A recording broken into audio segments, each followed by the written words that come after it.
মেদিনীপুরে বিক্ষোভ চাকরিহারাদের। জেলা শাসকের অফিসের সামনে তারা পথ অবরোধ করলেন, মানববন্ধন করলেন।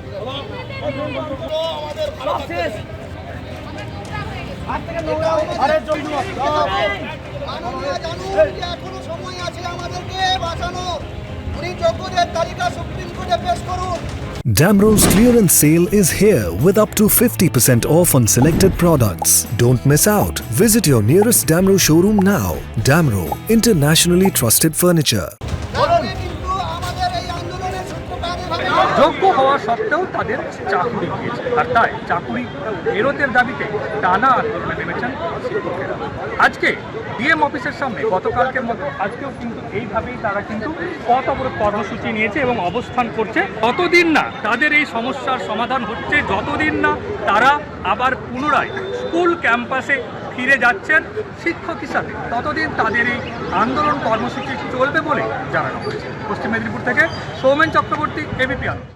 সুপ্রিম কোর্টের নির্দেশে বাতিল হয়ে গিয়েছে 2016 গোটা প্যানেলটাই এবং প্রায় 26,000 জনের চাকরি বাতিল হয়েছে, জানিয়ে আজব সাফাই শোনা যাচ্ছে এসএসসি চেয়ারম্যানের মুখে। এবং তিনি বলছেন যে হলফনামা দেওয়া হলেও আদালতকে সন্তুষ্ট করতে পারেনি, এমনই মন্তব্য করেছেন এসএসসি চেয়ারম্যান। বেলাগাম দুর্নীতিতে চাকরি হারিয়েছেন হাজার হাজার, তাও দায় নিতে নারাজ এসএসসি। সুপ্রিম কোর্টের নির্দেশের পর রাজ্য সরকারের থেকে দ্রুত নিয়োগের চিঠি পেয়েছি, তবে 3 মাসের মধ্যে নিয়োগ প্রক্রিয়া শেষ করা সম্ভব নয়। 1-2 সপ্তাহের মধ্যে নিয়োগ শুরু হবে, সুপ্রিম কোর্টের রায়ের পর জানিয়েছেন এসএসসি চেয়ারম্যান সিদ্ধার্থ মজুমদার। যোগ্য অযোগ্য যে পৃথকীকরণ করা সম্ভব হলো না, এর জন্য দায় কার? এটা আমি বলতে পারবো না। এটা না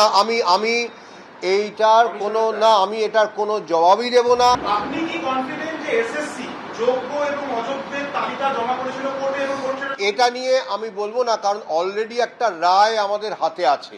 আপনারা পড়ে নেবেন এই কলকাতা হাইকোর্টের থেকে, মানে ডিভিশন বেঞ্চ থেকে 18ই ডিসেম্বর 2023, 20শে ডিসেম্বর 2023, 5ই জানুয়ারি 2023 এবং সুপ্রিম কোর্টের প্রত্যেকটা এভিডেভিট আপনারা এবং ফাইনাল নোটস অফ আর্গুমেন্ট সহ আপনারা পড়বেন।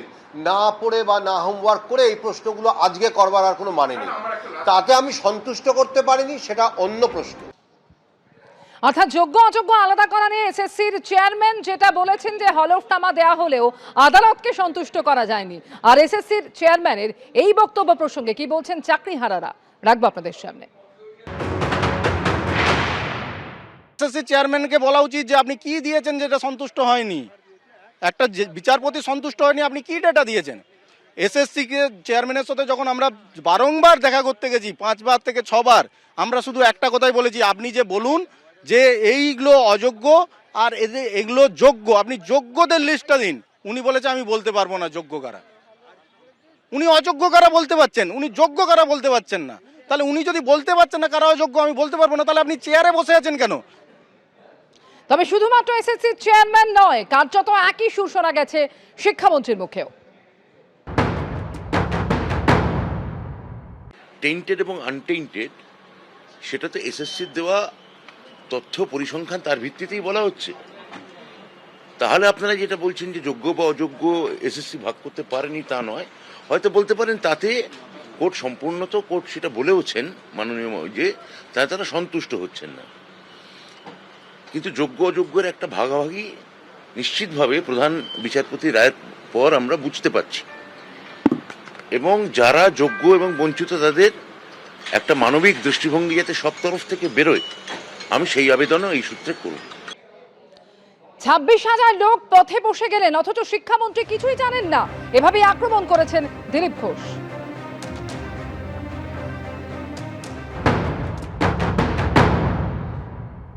পাশে থেকেছেন, কোথায় থেকেছেন? 26,000 লোক রাস্তায় বসে গেল, কার দোষ? শিক্ষামন্ত্রীর দোষ নয়।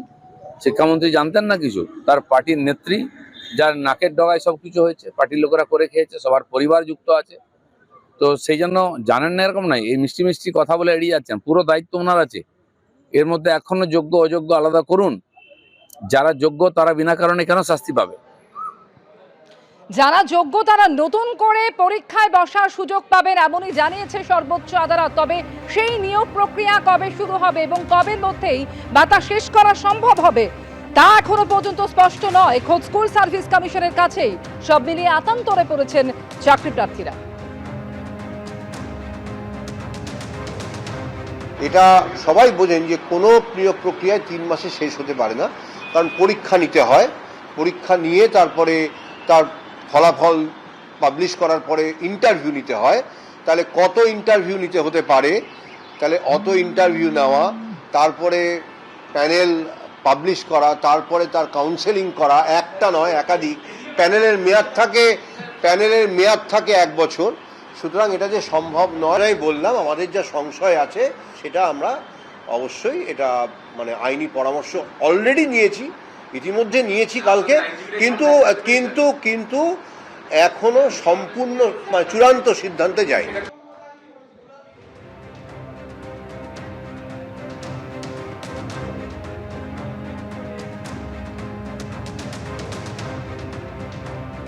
এবং ইতিমধ্যেই আপনারা জানেন যে সর্বোচ্চ আদালত 3 মাসের মধ্যে এই নিয়োগ প্রক্রিয়া শুরু করার কথা বলেছে। আর সর্বোচ্চ আদালতের এই নির্দেশ প্রসঙ্গে মমতা বন্দ্যোপাধ্যায় ঠিক কি বলেছিলেন রাখবো আপনাদের সামনে। অলরেডি এডুকেশন মিনিস্টারকে বলেছি যে স্কুল সার্ভিস কমিশন যেটা অটোনমাস অর্গানাইজেশন, তাদের আমাদের ফিলিংসটা জানাতে, what they will do it is their decision, but আমাদের ফিলিংসটা জানাতে যে 3 মাস যখন কোর্ট টাইম দিয়েছে 3 মাসের মধ্যেই প্রসেস করে কোর্টের ভার্ডিক্ট মেনেই যে 25,000কে বাতিল করা হয়েছে তাদের, এবং সেই সময় যারা অ্যাপ্লাই করেছিল, এটা 2016 কেস সম্ভবত, সেটা এসএসসি যা ভালো বুঝবে, ইটস অটোনমাস অর্গানাইজেশন তাদের মতো করে করবে। আর এই নিয়ে বিজেপি নেতা দিলীপ ঘোষ তার কি মন্তব্য শোনাবো। এই সরকার 15 বছর ধরে চাকরি নিচ্ছে, রিক্রুটমেন্ট হচ্ছে না, কেন ঝুলিয়ে রেখেছে? 60,000 চাকরি দেবো, 1 লক্ষ চাকরি দেবো, ডবল চাকরি দেবো, এই ডায়লগ শুনে এসছে। কতজনের অ্যাপয়েন্টমেন্ট হচ্ছে? আগেরগুলো বলছে ও তো সিপিএম আমল হচ্ছে, আমরা করবো না, তাহলে আপনারা কী করবেন?